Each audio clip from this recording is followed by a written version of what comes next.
नमस्कार। देश काल में आपका स्वागत है। मैं हूं मुकेश कुमार। दोस्तों, ऐसा लगता है कि योगी सरकार डिजिटल मीडिया से बुरी तरह घबरा गई है और घबराहट में वो अब एक ऐसी डिजिटल मीडिया पॉलिसी ले आई है जिससे वो इस मीडिया को साधने की कोशिश करेगी। इस नई डिजिटल मीडिया पॉलिसी को लेकर ज़बरदस्त कहना चाहिए विवाद भी छिड़ गया है, बहस भी छिड़ गई है, क्योंकि एक बड़ा तबका है पत्रकारों का और साथ ही राजनीतिक दलों का भी जो इस पॉलिसी को सरासर गलत मान रहा है।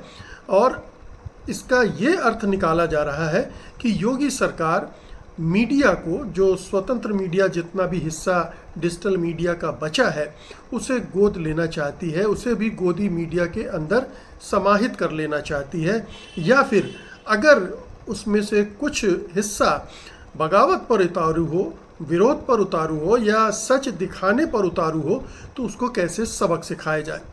अब देखिए, सरकार ने जो डिजिटल मीडिया पॉलिसी घोषित की है उस प्लेट में क्या क्या रखा है। उस प्लेट में एक तरफ गाजर रखी है, मोटा पैसा रखा है यूट्यूबर्स के लिए, वेबसाइट चलाने वालों के लिए, इन्फ्लुएंसर के लिए, कि आप सरकार के गुणगान करो, आप सरकार की जय जय करो, मुख्यमंत्री की तारीफ़ करो, मुख्यमंत्री की नीतियों की, उनके कामकाज की तारीफ़ करो, और महीने में 8 लाख रुपए तक आप कमा सकते हो सरकार से। यानी ये खुली खुली रिश्वत देने की कोशिश पत्रकारों को हो रही है। उनकी स्वतंत्रता को हरने के लिए प्रलोभन दिया जा रहा है कि 7 लाख आपकी टेबल पर रखे हैं, आप अपने को थोड़ा सा चेंज कर लो और ये 7 लाख रुपए ले जाओ, 8 लाख रुपए ले जाओ। और दूसरी तरफ क्या है, उसमें ये एक धमकी भी दी गई है कि सरकार की नज़र सब पर रहेगी और अगर कोई ऐसी खबर छापता है, कोई खबर दिखाता है जिससे सरकार की निंदा होती हो, ये साफ साफ शब्दों में नहीं कहा गया है, लेकिन उसे देशद्रोह के दायरे में लाने की कोशिश की गई है। यानी अगर मैं सरकार की आलोचना करता हूँ और कभी तीखी आलोचना कर दूंगा तो मुझे देशद्रोह की कैटेगरी में ले आया जाएगा और आजन्म कारावास तक हो सकता है। और क्या पता योगी सरकार का जो रवैया है उसमें हो सकता है कि मेरे घर पर बुलडोज़र चल जाए, मुझे अरेस्ट करके जेल में तो ले ही जाया जाएगा। तो ये तमाम चीज़ें होने वाली हैं इस डिजिटल मीडिया नीति के तहत। अब पहला सवाल ये उठता है कि आखिरकार इस तरह की डिजिटल मीडिया नीति की ज़रूरत योगी आदित्यनाथ को क्यों पड़ी। इसके पहले मैं आपको एक और चीज़ बता दूं कि इस मीडिया पॉलिसी की घोषणा के पहले लगभग 10 दिन पहले 19 अगस्त को ही आदित्यनाथ की, योगी की सरकार की तरफ से एक सर्कुलर भी जारी किया गया था, जिसमें ये जो मंडल आयुक्त हैं और जिला अधिकारी हैं उनको ये सर्कुलर जारी करके कहा गया था कि नकारात्मक खबरों की जांच करते रहें और रिपोर्ट करें, उनके खिलाफ कार्रवाई की जाएगी। अब नकारात्मक खबरों की परिभाषा कौन तय करेगा? वो कलेक्टर तय करेंगे या कमिश्नर तय करेंगे? अगर ये तय करने लगे तो फिर तो मीडिया की स्वतंत्रता, अभिव्यक्ति की स्वतंत्रता गई भाड़ में, क्योंकि उनका रुख तो प्रो गवर्नमेंट होगा। जो खबरें सरकार के पक्ष में हैं वो सकारात्मक हैं, जो विरोध में लिखी गई है वो नकारात्मक है। तो ये एक बड़ा क्वेश्चन मार्क पहले ही लग चुका था। अब मैं वापस लौटता हूँ कि लगातार योगी सरकार इस तरह के कदम क्यों उठा रही है। दरअसल ऐसा लगता है कि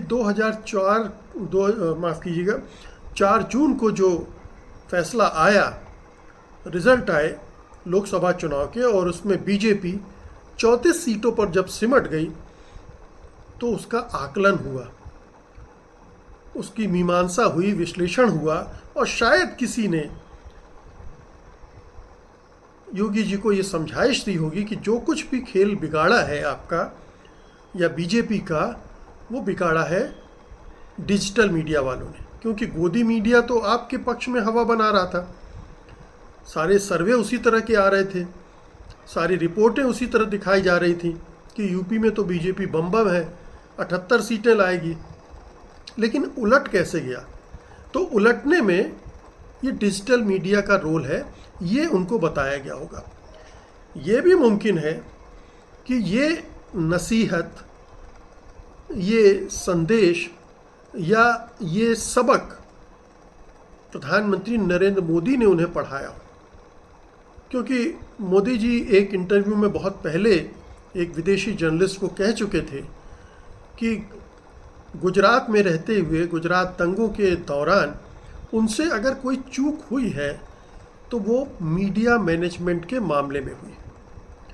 शायद वो ये भी मानते हो कि इस चुनाव में मीडिया मैनेजमेंट ठीक से नहीं हुआ और इसलिए बीजेपी 240 पर जाकर सिमट गई देश भर में।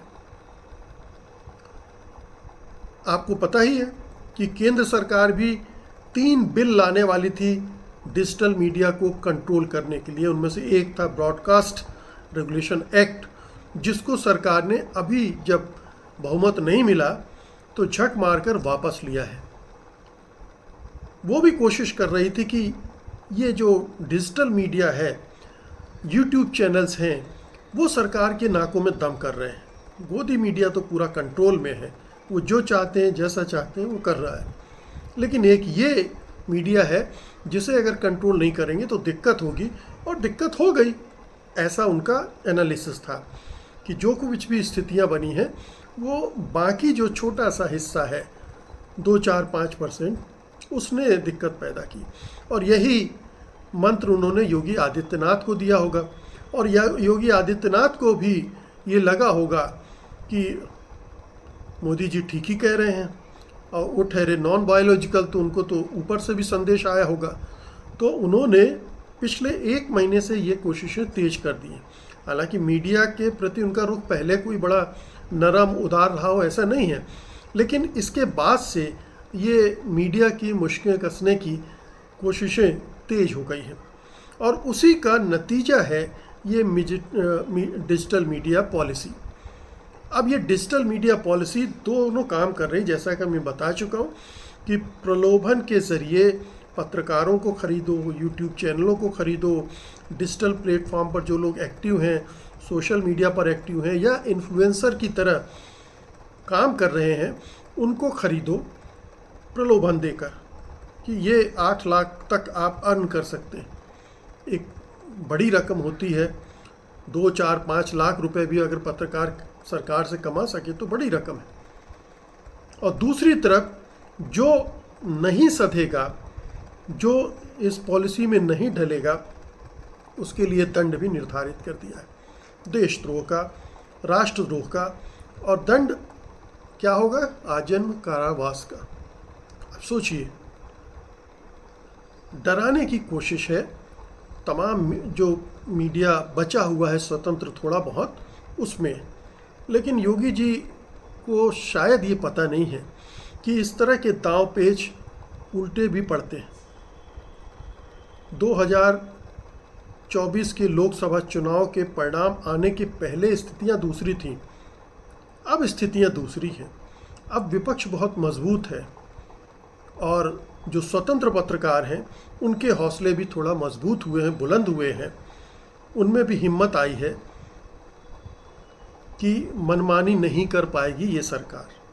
तो न केंद्र सरकार मनमानी कर सकती है, न योगी सरकार मनमानी कर सकती है, और मनमानी अगर करने की कोशिश वो करेंगे तो उसके नतीजे भी भुगतने के लिए उनको तैयार रहना चाहिए।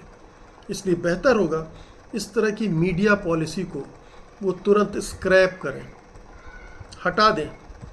इस तरह की न धमकी दें और न ही इस तरह के लालच दें। हाँ, अगर छिटपुट कहीं विज्ञापन देना है, जो कि आमतौर पर सरकारें देती हैं, वो आप कीजिए। लेकिन अगर ये प्रलोभन और दंड देने की नीति है डिजिटल मीडिया पॉलिसी, तो ये सरासर लोकतंत्र विरोधी है, कानून विरोधी है, और पत्रकारिता के लिए बहुत ही नुकसानदेह साबित हो सकती है। बहुत बहुत शुक्रिया आपका, धन्यवाद, नमस्कार।